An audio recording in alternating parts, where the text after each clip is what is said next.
Imagine a man who vanished into thin air, leaving behind nothing but questions, a few scattered clues, and a legend that would haunt investigators for over 50 years. A man who defied the odds, outwitted authorities, and disappeared into the black abyss of the Pacific Northwest. This is the story of D.B. Cooper, the elusive hijacker behind the only unsolved case of air piracy in American history. A man whose name became folklore, whose crime became an enigma, and whose identity remains a ghostly whisper in the shadows of time. Tonight, we unravel the mystery, dissect the evidence, and explore the suspects who could be the man behind the legend. Who was D.B. Cooper?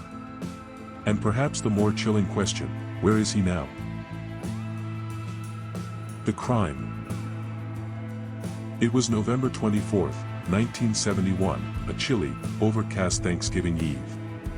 A man dressed in a dark suit, wearing a black tie, and carrying a briefcase walked into Portland International Airport. He bought a one-way ticket in cash under the name Dan Cooper and boarded Northwest Orient Airlines Flight 305, bound for Seattle. From the outside, he was just another businessman, calm, composed, and unremarkable. But just minutes after takeoff, everything changed. He handed a note to a flight attendant. At first, she pocketed it without reading, until Cooper leaned in and whispered words that would send a shiver down her spine. "Miss, you'd better look at that note. I have a bomb." Cooper's demands were simple: $200,000 in unmarked bills, 4 parachutes, and a fuel truck waiting on the tarmac in Seattle. If they failed to comply, he would detonate the bomb he claimed to have in his briefcase. The authorities scrambled. The FBI assembled, negotiations began, and by the time Flight 305 landed in Seattle, the ransom was ready. True to his word, Cooper released the passengers, keeping only the crew. But the night was far from over. As the jet took off again, heading toward Mexico City at his command, Cooper enacted the final stage of his daring escape. Somewhere over the rugged terrain of Washington state, in the dead of night, he opened the plane's rear stairway and parachuted into darkness, disappearing forever. The victims. Although no one was physically harmed in this crime, there were victims, people who were left in shock and fear after witnessing the hijacking firsthand. The flight crew, particularly the flight attendants who had to directly interact with Cooper, were deeply affected.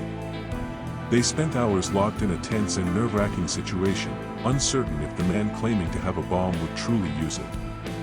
The passengers, though released before the jump, were terrified.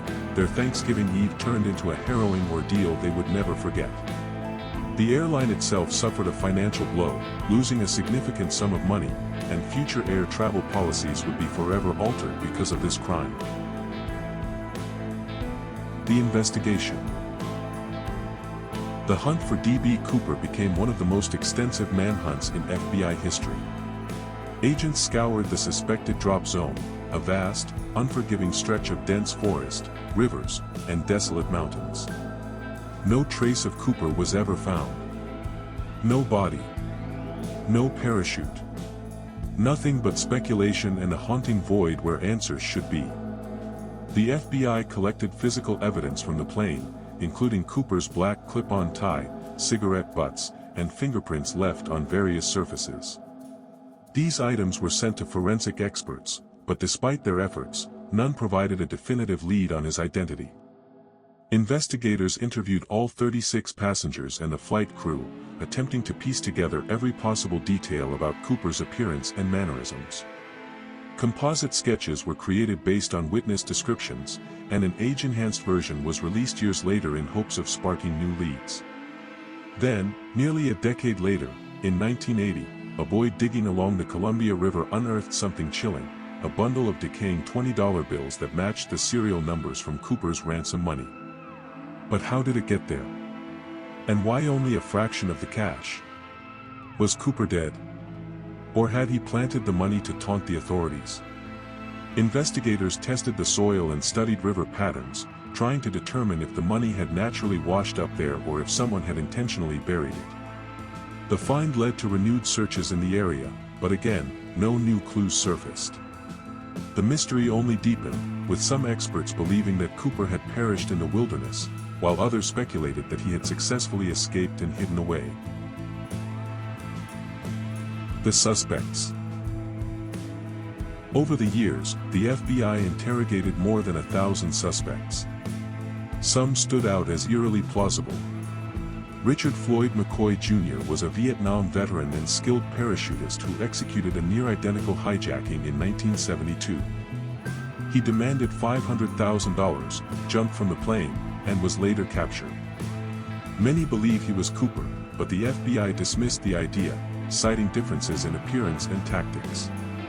His alibi also placed him in another state during the time of Cooper's hijacking, though some still argue that McCoy could have been involved in both cases. Then there was Dwayne Weber, a career criminal who, on his deathbed, allegedly confessed to his wife, "I am Dan Cooper." His wife later found old plane tickets, maps, and notes that suggested he had knowledge of the crime. Yet, forensic evidence failed to link him conclusively. Investigators looked into Weber's past and found that he had experience in the military and knowledge of aircrafts, but his fingerprints did not match those collected from the plane. Another strong suspect was Sheridan Peterson, an ex-Marine and experienced skydiver who bore a striking resemblance to the sketch of Cooper.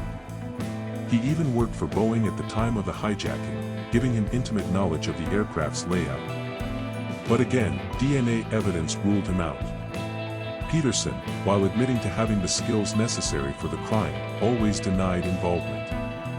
Other suspects included Robert Rackstraw, a former Army pilot with extensive training in airborne operations. He was known to be a skilled forger and had used multiple aliases throughout his life. Some believed he had both the ability and the arrogance to pull off the crime. However, investigators could never prove his connection definitively. The enduring mystery. In 2016, after 45 years of chasing ghosts, the FBI officially closed the case. Cooper's file was moved to the archives, leaving the mystery unsolved. Yet, in the years since, new evidence has surfaced, new theories have emerged, and the legend of D.B. Cooper refuses to fade. Was he an expert who executed the perfect crime and lived in quiet anonymity? Or did he perish in the wilderness, his remains hidden by time? If he survived, where did he go? And if he died, why was his body never found? Some believe Cooper's meticulous planning and calm demeanor suggest he was a trained professional, possibly with military experience. Others argue that the lack of a confirmed sighting post-jump indicates that he did not survive the landing.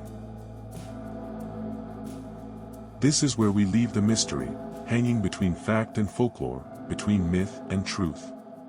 But the legend of D.B. Cooper is far from over. What do you think happened? Could he still be out there, watching as his story is told over and over again? Let me know your thoughts in the comments. And if you love mysteries like this, don't forget to like, share, and subscribe. Until next time, stay curious, and stay vigilant. Because some secrets never die.